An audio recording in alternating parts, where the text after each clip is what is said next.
எப்படி பண்ணுறது அப்படிங்கிறத இதில் பார்க்கலாம்.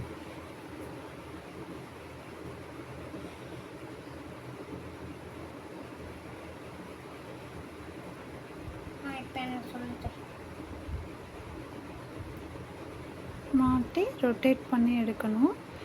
அந்த நீடிலில் மாட்டி ரொட்டேட் பண்ணி எடுக்கணும்.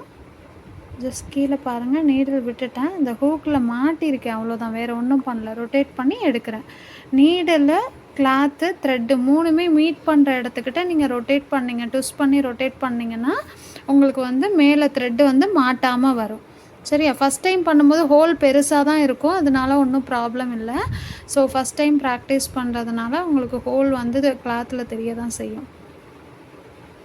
இப்போ திரும்ப சொல்கிறேன், மாட்டிட்டு மேலே எடுத்துக்கோங்க, நீடில் குத்திட்டு ஒரு சுற்றிட்டு மேலே ரொட்டேட் பண்ணி ரைட் லெஃப்ட் நூலை சுற்றி ரொட்டேட் பண்ணி, நூலை நான் ரொம்ப டைட்டாகவே பிடிக்கல பாருங்கள், ரொம்ப சாஃப்டாக பிடிச்சிருக்கேன். ஏன்னா டைட்டாக பிடிச்சா நூல் அறுந்துடும்.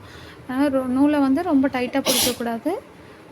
நூலை ஜஸ்ட் அப்படி மாட்டிட்டு ரைட் லெஃப்ட் திரும்ப கீழே பாருங்கள், நல்லாவே தெரியும் உங்களுக்கு.